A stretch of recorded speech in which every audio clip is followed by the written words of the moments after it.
Voy a dar una pequeña introducción antes de lo que es el contexto de este capítulo. Y también de lo que es el libro. Lucas es el escritor de este libro, que era un discípulo del apóstol Pablo. Y él, como saben algunos, ¿cierto?, era un doctor, un médico, mejor dicho. Y él se caracterizaba por tener una narrativa muy clara y describía los hechos de acuerdo, ¿cierto?, a lo que iban sucediendo y lo que le contaban las personas que habían vivido los eventos. Incluso este texto es muy probable, y por lo que dice en el mismo texto, es que María, la madre de Jesús, haya sido quien le haya contado este relato a Lucas. No hay es probable, no es ciertamente así, pero se puede dar a entender por el pasaje. Y en este mismo capítulo.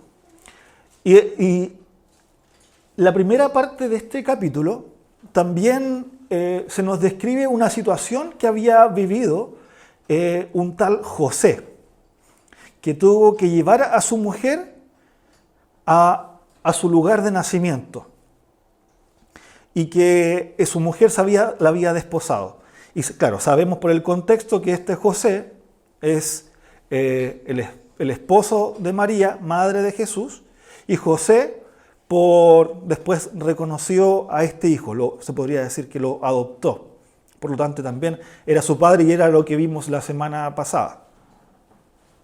Y que la ciudad de origen era la ciudad de Belén. Y que esta ciudad era la ciudad del rey David. De la ciudad originaria del rey David, ¿cierto? Cuando vamos a los libros, ¿cierto?, del Antiguo Testamento y vemos que el rey David era una de las cosas que estaba haciendo, era que había nacido en Belén. Y lo interesante que ellos estaban viviendo en Nazaret y tuvieron que ir a Belén. Estuve averiguando y en bus este viaje dura por lo menos unas 3 horas aproximado. Si uno se va hoy en día, dura unas 3 horas. Y imagínense, son alrededor de 140, 150 kilómetros caminando. Y no es un camino tan fácil, por lo tanto, mínimo se tienen que haber demorado unos 4 días. Y ese camino no fue algo fácil. Iba con una mujer embarazada que estaba a punto de dar a luz. Entonces, ese camino no fue una de las cosas más fáciles que tuvieron que pasar en la vida. Yo me recuerdo cuando mi esposa estaba embarazada y teníamos que ir al hospital. No fue algo... estaba algo nervioso, ¿cierto? Pero buscamos la forma de que fuera lo más cerca posible. Porque en ese momento era difícil la situación. Imagínense viajar 4 días caminando con una mujer embarazada. Entonces, podríamos decir que el comienzo de esta historia no es un comienzo fácil, no es un comienzo que se da sin problemas, sin dificultades, sin cosas que sean difíciles. Entonces dice que el texto nos va contando, ¿cierto?, que ellos finalmente, después de todo este tiempo, llegan a Belén. Entonces uno piensa, ahora van a descansar a Belén. Pero llegan y no encuentran un lugar donde dormir. Porque nos dice que el mesón que estaba ahí estaba lleno. O sea, como la posada, el lugar donde descansaban, podían alojarse, estaba lleno. Más encima, no los quisieron atender. Ella estaba como una mujer embarazada.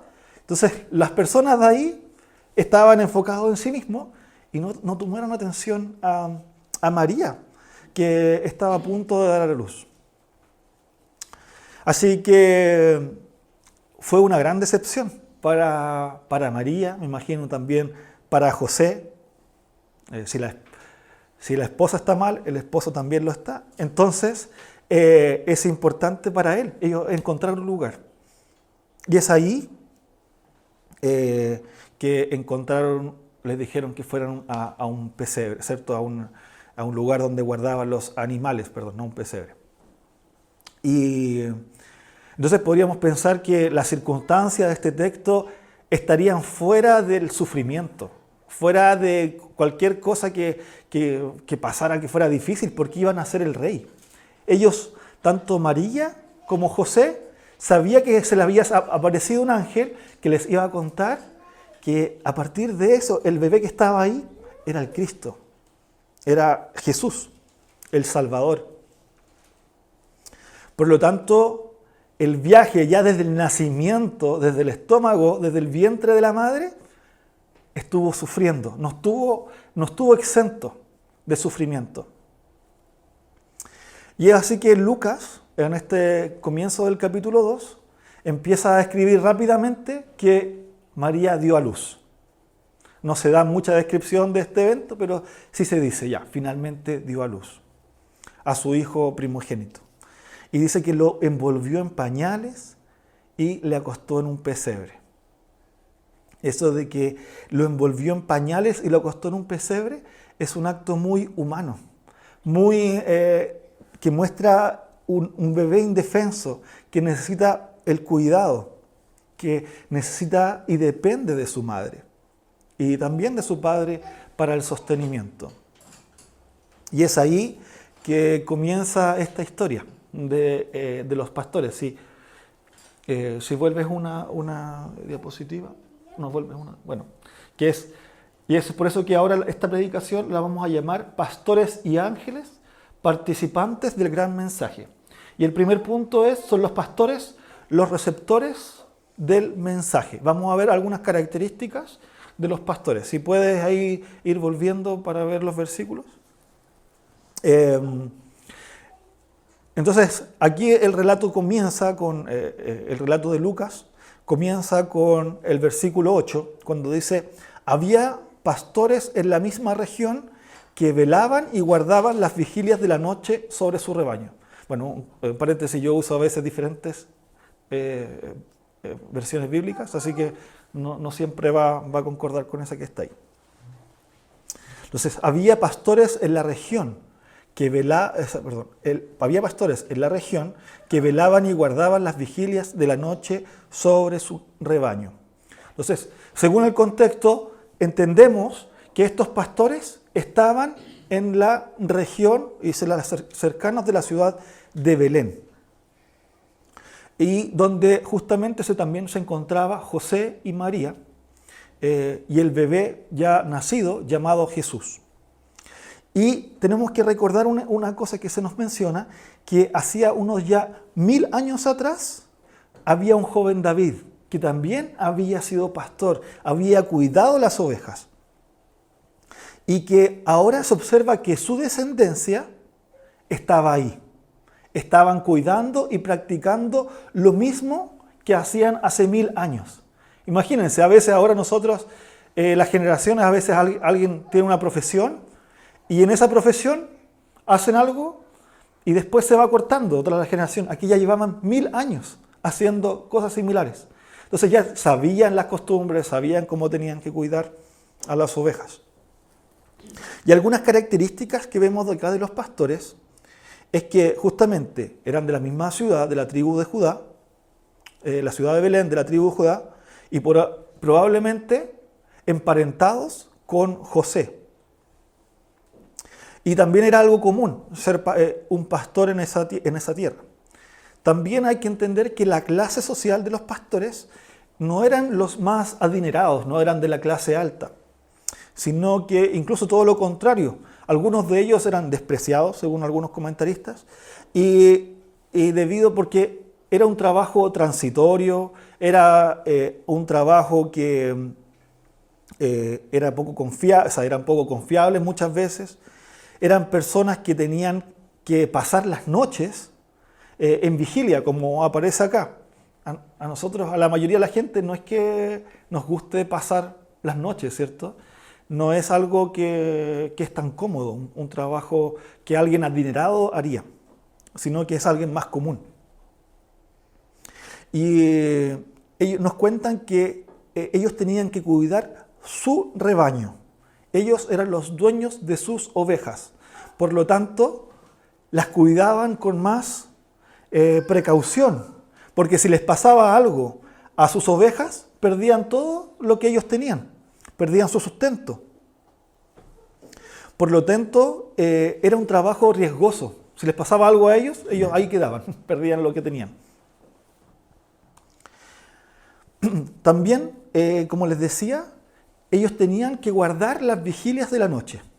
Estaban haciendo un trabajo incómodo, que no a la mayoría de las personas les gusta hacer. También tenían que estar atentos a los peligros que podían acontecer. Por eso es que hacían las vigilias, generalmente se turnaban y es por eso trabajaban en conjunto. Y probablemente por eso generalmente los pastores eran todos familiares también. Y una nota que es relevante también es que generalmente ellos lo hacían, cuidaban a las ovejas en otoño. Esto pasa más entre alrededor de septiembre, ¿cierto? Cuando los campos, ¿cierto?, están abiertos y ahí, ahí siempre se quedaban, en la época de otoño, se quedaban los pastores juntos con sus ovejas. Pero lo importante que en este relato es que hay una intencionalidad de colocar a estos pastores justamente en la ciudad que estaba de David, que también era un pastor y que estaba cuidando a sus ovejas. Por eso vemos en la Biblia tantos ejemplos de pastores. Incluso los ministros actualmente les llaman pastores como ejemplo de los pastores que cuidan sus ovejas. Y es de estas familias, ¿cierto?, de esta cercanía es que nace también el Mesías. Y es ahí que se da esta relación. Que, imaginémonos, en medio de la noche había unos pastores, ¿cierto?, que estaban cuidando sus ovejas. No como ahora que en una noche se ven las luces. En ese momento era tranquilo, estaban afuera de la ciudad, estaban relajados, ¿cierto?, haciendo lo que ya sabían hacer. Y ahí aparece lo que a continuación también nos relata el escritor Lucas, que reciben un anuncio y algo les pasa. Y en el versículo 9 dice: «He aquí, se les presentó un ángel del Señor, y la gloria del Señor los rodeó de resplandor, y tuvieron gran temor». Entonces estaban en la oscuridad, viendo, me imagino, las estrellas, disfrutando de esa noche rica, y en esa oscuridad aparece una luz que les sorprendió y les produjo gran temor. Y es ahí que podemos ver ya a partir de esto el segundo punto, que son los ángeles, que son en este caso los que llevan el mensaje, los mensajeros. Como les decía en este versículo 9, nos dice, en el versículo 9 dice: «He aquí, se les presentó un ángel». ¿Pero cuál ángel?, podríamos preguntar. Y es interesante porque, como les decía, Lucas es bien ordenado, y ya en el capítulo 1 se nos había mencionado que a Lucas 1:11, que a Zacarías se le había presentado también un ángel. Y también se le llama el ángel del Señor. Quien turbó, también lo turbó. Y le pasó el mismo acontecimiento que le dio temor, le turbó. Le pasó lo mismo en otra situación, pero muy similar fue la reacción de Zacarías.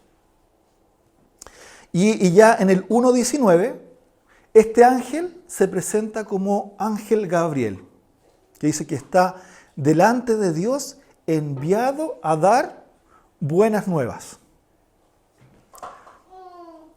Por lo tanto, ya vemos que este ángel era el ángel Gabriel. Y que cuando se le aparece a los pastores, ellos quedaron turbados, quedaron sorprendidos por este hecho tan anormal y este gran resplandor que recibieron. Fue realmente un acontecimiento inusual, que no pasa todos los días. Y esa luz, se nos dice el texto, que era una luz de Dios, que provenía de Él. Y Y ahora podemos ver después en el versículo 13 algunas características que tienen los ángeles. Ya vimos una característica, ¿cierto? Que también, que no solamente se apareció un ángel, sino que después también se aparece, dice, una multitud de ángeles del cielo. Una multitud de ángeles del cielo. Y vamos a ver algunas características de estos ángeles. Primero, los ángeles también son criaturas. ¿Qué se refiere? Que son creados por Dios. En Colosenses 1, 15, dice, al 17 se nos dice que Dios creó todos los seres. Por lo tanto, los ángeles también son criaturas. Otra característica que tienen los ángeles es que son seres con personalidad, que se distinguen uno de otro. Y es por eso que incluso él se presenta como ángel Gabriel, así como uno se presenta, yo soy Felipe, el ángel se presentó como Gabriel, por lo tanto tiene personalidad. Otra cosa de los ángeles es que son mensajeros. Y incluso la palabra ángel viene del griego también, que significa mensajero. Y es eso generalmente cuando vemos a los ángeles a través de la Biblia, es que ellos están presentando, llevando un mensaje. Otra cosa con respecto a ángel que está en estos versículos, es que ángel y evangelio vienen de la misma raíz, que son palabras similares en griego. Es ángelos y evangelizo, están muy conectados. Por lo tanto, está el mensajero y el mensaje, que están ligados. Y como vemos también en el pasaje, los ángeles no eran personas débiles, sino que eran seres fuertes, en comparación con el ser humano, ¿cierto? La fuerza y el poder que tienen es mucho mayor. Y es por eso que cada vez que un ángel aparecía, las personas quedaban atónitas, quedaban asustadas, porque no era un ser pequeño, sino que quedaban atónitos. Incluso en este pasaje, en el 13, se nos habla de una multitud de ángeles. En otras versiones dice que es un ejército celestial, un ejército, o sea, eran guerreros.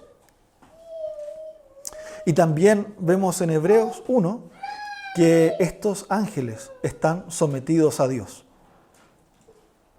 Están sometidos, dice, voy a leerlo específicamente, dice, no todos los ángeles, espíritus dedicados al servicio divinos, enviados para ayudar a los que heredan la salvación. O sea, los ángeles van para ayudar a las personas. Son para ayuda para nosotros. Y Dios los envía para nuestro acompañamiento. O sea, están al servicio del hombre. Y es por eso que entregan un mensaje. Otra cosa que entendemos de los ángeles es que en el versículo 14 es que ellos también dan gloria a Dios. Ellos son adoradores. Como son seres, ellos también tienen que dar honra a Dios. Y una de las características que vemos acá, que querían decir los ángeles, es que dice que no querían traer miedo, sino querían traer paz, querían traer gozo, querían traer seguridad. Cuando dice, y en la tierra paz, buena voluntad con los hombres. Y este mensaje no era un mensaje personal de ellos, sino que era un mensaje de parte de Dios. También es interesante que ellos hablan el mismo idioma que las personas. O sea, se dan a entender. No es que ellos son incomunicables, sino que se hicieron entender su mensaje. Y este fue el mensaje que les llegó a los pastores, que fue un mensaje claro. Y ahí nos lleva también al tercer punto, que es este este gran mensaje. El que, entonces vemos por una parte a los pastores que fueron los receptores del mensaje, vemos por otra parte a los ángeles que son los que llevaron el mensaje, pero ahora vamos a saber cuál es este gran mensaje que estaban trayendo. En el versículo 10 del capítulo 2 nos dice, pero el ángel les dijo, no temáis, eso es lo que les decía, no temáis, porque he aquí os doy nuevas de gran gozo, que serán para todo el mundo. En esta versión dice, pero el ángel les dijo, no tengáis miedo, mirad que os traigo buenas noticias, que serán motivo de mucha alegría para todo el pueblo, de mucha alegría para todo el pueblo. Por lo tanto, este mensaje no es un mensaje de temor, no es un mensaje que da miedo, sino lo contrario, trae seguridad, trae paz. Y es interesante lo que dice acá, como les decía en estos versículos, cuando dice que los mensajeros traen el mensaje, los mensajeros traen las buenas nuevas. Los mensajeros, se puede traducir esta palabra buenas nuevas, se puede traducir literalmente como evangelio. Es de ahí que estas buenas noticias que anunciaron los ángeles eran el evangelio. Y hay algunas características de este mensaje, de este evangelio. Por una parte son buenas noticias, no son noticias malas. ¿Y qué es algo bueno? Algo bueno es algo que proviene de Dios. Dios es quien da ese estándar de voluntad. Y nos está diciendo que este mensaje proviene de Dios. Es algo bueno, que ayuda a las personas, que es un mensaje con una excelente noticia. Aparte, este mensaje conlleva gran gozo. No es solamente gozo, un gozo, o podríamos decir un gozo pequeño, sino que dice, es un gran gozo, una gran alegría. Y también dice que es para todo el pueblo, para toda la gente, para todos los suyos. O sea, no es para una sola persona en particular. No es un mensaje individualista, ni para un grupo pequeño. Y esto fue lo que después entendieron los pastores, y por eso vamos a ver a continuación que ellos fueron los que proclamaron este mensaje también a los demás. Por lo tanto, también es un mensaje contagioso, que se dispersa en un lugar, después en otro sector más grande, y ahora sabemos que estaba llegando a todo el mundo. En el versículo 11 también vemos que es un anuncio de un acontecimiento o situación real. No es una fantasía. No es como el viejito pascuero, o como le dicen acá, Papá Noel, Santa Claus, ¿cierto? Sino que es un mensaje real, una situación que es verídica, una situación que pasó. También por lo mismo, como lo estaban anunciando los ángeles, los guerreros, no es una situación o un mensaje ligero, que es de poca importancia, sino que tiene una relevancia de vida. Tampoco es un mensaje legalista, sino que proviene desde los inicios del amor de Dios.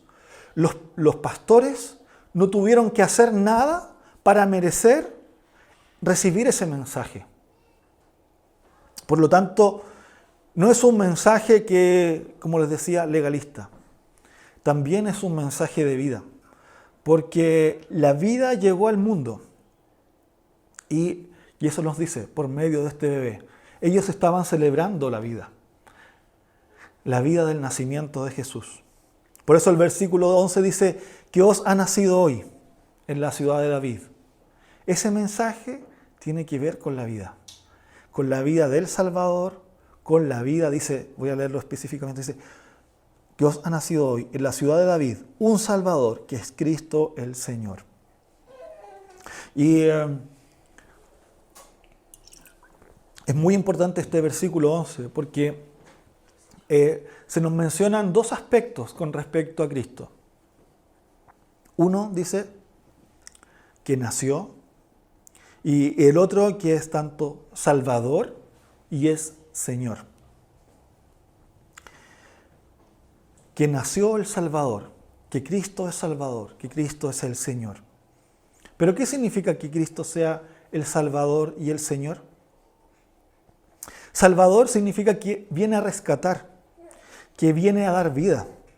Alguien que está enfermo necesita un Salvador a que lo venga a rescatar. Si alguien se está ahogando y ya no puede más sobrevivir, necesita ser rescatado, porque por sus propias fuerzas no puede salvarse. Es por eso que necesita un Salvador. Y eso es lo que Cristo está haciendo acá. Y Dios nos está mostrando de que las personas necesitan de alguien que salve de su vida. Si nosotros vemos en los evangelios y en las cartas de Pablo, también podemos entender que las personas por sus delitos y pecados están muertos. Por lo tanto, alguien muerto no puede darse la vida a sí mismo. Y es acá que necesita a alguien externo que le pueda dar la vida. Y solo hay uno que puede dar la vida. Y acá el mensaje, las buenas nuevas, el evangelio nos está diciendo eso. Que no hay nadie más en el mundo, en el universo, que pueda dar vida. Incluso los ángeles estaban reconociendo que ese bebé era la personificación de Dios mismo. No eran ellos que iban a dar la vida, sino que iba a ser Jesús, que iba a ser el Cristo. Por lo tanto, el Salvador es el único que puede salvar a las personas de su muerte, sobre todo de su muerte espiritual. No hay nadie más que Cristo que pueda salvarnos. Nadie más. Si pensamos nuevamente que nosotros nos podemos salvar por nuestros actos, estamos mal. Sino todo lo contrario, tenemos que reconocer que no podemos más, que no entendemos y que necesitamos de un Salvador. Y al mismo tiempo dice que es el Señor. Jesús también es Dios, es el creador del universo, por ser el creador del universo, es el Señor de las cosas.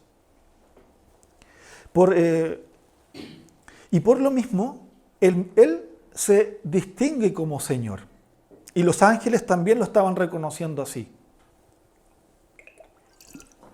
Estos ángeles poderosos estaban reconociendo, le estaban diciendo a estos pastores que conocían quién era el Cristo, que conocían quién era el Mesías, que Jesús era el Mesías esperado, que era Dios hecho carne. Y que también al poder salvarlos, también se hacía el Señor de sus vidas, el dueño de sus vidas. Por lo tanto, cuando ya hemos visto, ¿cierto? Hemos visto que los pastores, ¿cierto? Eran los receptores del mensaje. Los ángeles eran quienes llevaban este mensaje. Y también hemos visto cuál es este mensaje. Podemos ver algunas conclusiones y repercusiones de este mensaje. Primero, podemos entender que este mensaje es prioritario. Tiene un valor que no se puede comparar. Es un mensaje único, que no hay igual. No hay otro mensaje como el mensaje de Cristo. No hay ninguna buena noticia tan buena como el mensaje de Jesucristo. Y es un mensaje que da la gloria a Él mismo. Incluso era tan prioritario que los pastores, ¿cierto?, que su sustento eran las ovejas, dejaron todas sus ovejas para poder ver lo que estaba aconteciendo. Dejaron todo lo que tenían para dar a entender lo que pasaba con en esta situación, el mensaje, ¿cierto? Y ahí fueron a Belén a ver lo que estaba sucediendo. También es un mensaje, ¿cierto?, de prioridad, pero para todas las personas. No solamente para aquellos que tienen recursos o que tienen gran conocimiento, sino también para las personas que somos más simples o personas normales. Por lo tanto, como les decía, tiene un valor de gran importancia, que ellos dejaron todo lo que tenían para acudir y reconocer este mensaje. Pero no solamente eso, sino también que a quienes llevaron este mensaje también lo reconocieron como importante. Los mismos ángeles estaban contentos de ser participantes de esta situación, de este mensaje tan importante que llevaban. Y es por eso que ellos mismos se alegraron. Y es por eso que ellos en el versículo 12 también respondieron en alabanza. Esta es otra cosa que produce el mensaje del Evangelio. Tanto en el 12 que podemos ver, dice, esto os servirá de señal, encontraréis a un niño envuelto en pañales y acostado en un pesebre. Y de repente apareció una multitud de ángeles del cielo que alababan a Dios. Alababan a Dios. Los mismos ángeles alaban por el Evangelio. Porque el cielo se hizo presente en la tierra. Ellos hicieron esa conexión. Entonces, es tan prioritario este mensaje que trae la vida del cielo para la tierra. Aquello que es prístino, que es santo, lo lleva a una tierra que está dañada. Entonces, el mensaje del Evangelio lo que hace en nuestras vidas es transformar nuestras vidas, pero también transforma las culturas, transforma a personas. Es el único mensaje que puede llegar a cambiar a las personas. Y es por eso que los ángeles actuaron con alabanza, pero también los mismos pastores actuaron así, respondieron de esta forma. Ellos también adoraron a Dios en el versículo 20, cuando dice, y volvieron los pastores glorificando y alabando a Dios por todas las cosas que habían oído y visto, como se les había dicho. Por lo tanto, el Evangelio trae alabanza, trae alegría, trae paz, trae consuelo. No es un mensaje, como les digo, legalista, algo pesado. Y el otro aspecto más encima que trae el Evangelio, trae paz. Es un mensaje de paz para todos los que estaban presentes, incluyendo a los ángeles. Y también incluyendo a los padres de Jesús. Como dice el versículo 19, donde dice que María pudo guardar y meditar todas estas cosas en su corazón. Recordemos que María tuvo que haber contado después de la muerte de Jesús, de su hijo amado. Entonces vemos la situación de una madre que estaba recordando cuando nació su hijo. Imagino a las que han sido madres, ¿cierto? Que deben recordar la situación del nacimiento de su hijo. Yo me recuerdo de Sara, ¿cierto? Cuando está ahí recién nacida, la veo tan tierna, cómo va creciendo, cómo tan bella que es. Y el hijo de María había sufrido, había pasado por injusticias.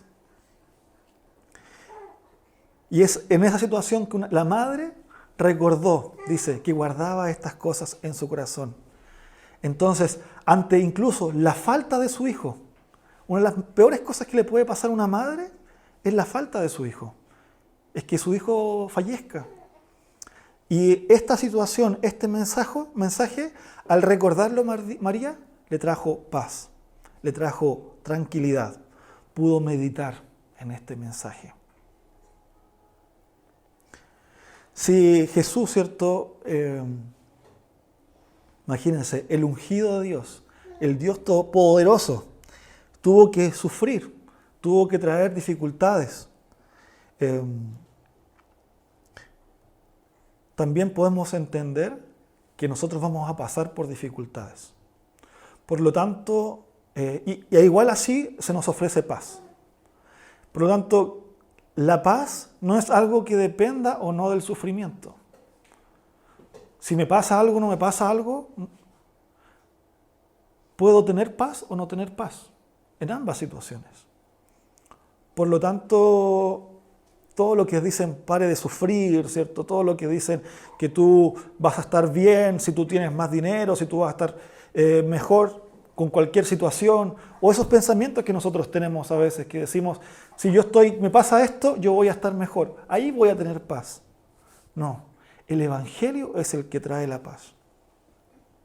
A pesar del sufrimiento, a pesar de lo que nos pase, de lo que le pase a nuestros hijos, de lo que le pase a nuestros nietos.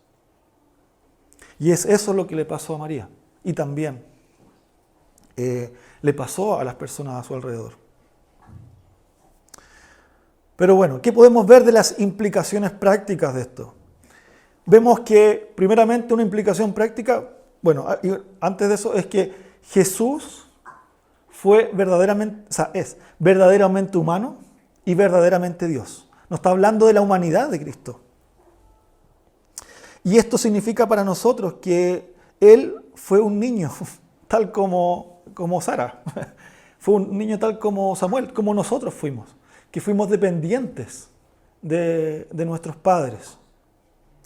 El Dios Todopoderoso se hace dependiente de una mujer pobre, de sus padres. Más encima está cercano a pastores que no eran de la mejor clase social.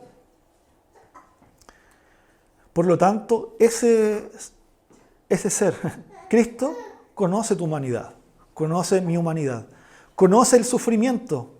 Él desde antes de nacer ya sabía lo que era el sufrimiento. Él sí lo conoce. Por lo tanto, conoce las situaciones que tú estás viviendo. Otro aspecto que podemos entender, que el nacimiento de cualquier bebé, nos puede también llevar a Cristo. Porque vemos ese milagro que pasó con Él. También podemos entender que este mensaje es el que nos trae consuelo y nos trae paz. Que es un mensaje en el que nosotros podemos adorar a Dios, a pesar del sufrimiento que puede haber a nuestro alrededor. Pero también, este mensaje también nos hace entender que es un mensaje que proviene de Dios, no es un mensaje humano. Por lo tanto, podemos acudir a la palabra, podemos ir a ella, escudriñarla y entender lo que Dios nos quiere decir. Podemos profundizar y conocer más de Cristo. Y con esto también podemos disfrutar de la paz, de esa paz del nacimiento que viene de este Hijo. Poder disfrutar de la vida. ¿Qué mayor regalo que es la vida en ese sentido? Y eso nosotros, los que son abuelos, ¿cierto?, van conociendo, los que son padres o tíos, podemos ver cómo la vida trae alegría a la familia. Y podemos adorar a Dios por eso. Y es así que incluso por eso los mismos pastores se alegraron por el nacimiento de parte de su familia. También nos lleva a adorar a Dios, tal como lo hicieron los ángeles, como lo hicieron los pastores, y también lo hicieron en el pueblo, nos ayuda a adorar a Él. A no centrarnos en nosotros, sino centrarnos en Dios, en el Mesías, que Cristo Jesús vino a la tierra. Y así tal cual como lo hicieron los mensajeros, los ángeles, los pastores también se convirtieron en ángeles, en pequeños ángeles, porque se convirtieron en mensajeros. Así también nosotros podemos compartir de este evangelio, del evangelio de que Jesucristo, Jesús, es Señor y Salvador de nuestras vidas, y lo pueden comentar con sus vidas mismas. También podemos recordar que Jesucristo ya vendrá nuevamente, pero ya no como un bebé, sino que ya no, o como un niño indefenso, sino que vendrá en su cuerpo glorificado. Y que en su segunda venida podemos de nuevamente dar gloria y majestad a Él. Así que podemos agradecer a Dios por esto y que sea paz, ¿cierto? En la tierra paz y buena voluntad con los hombres. que este mensaje nos traiga paz. Padre Celestial, muchas gracias por este tiempo que hemos podido estudiar su palabra, por su buena voluntad, Padre, para con nosotros, por estas buenas noticias que es el Evangelio. Señor Santo, le pedimos por nuestros familiares, Señor, para que ellos puedan comprender este mensaje del Evangelio, estas buenas noticias, Señor, que ellos puedan reconocer a Jesucristo como su Salvador primeramente, porque necesitan, y su Señor. Padre, también ayúdame a recordar a mí y a cada uno de nosotros que este mensaje es de paz, que ante cualquier sufrimiento que tengamos, circunstancia o cualquier sufrimiento que nuestros hijos, nuestros familiares puedan pasar, la paz sobrepasa eso. Y ayúdenos, Señor, a vivir en esa paz, a vivir estas buenas noticias, en este gozo. Así que muchas gracias por quién es usted, por cómo hace las cosas. Ayúdenos también a ser buenos padres que transmitamos el Evangelio para nuestros hijos, buenos amigos para transmitir este mensaje para nuestros amigos, buenos hijos para transmitir este mensaje a nuestros padres, a nuestros esposos, amigos, familiares también. Gracias, Señor, porque nos da esta oportunidad de participar en este Evangelio. En el nombre de Jesús oramos. Amén.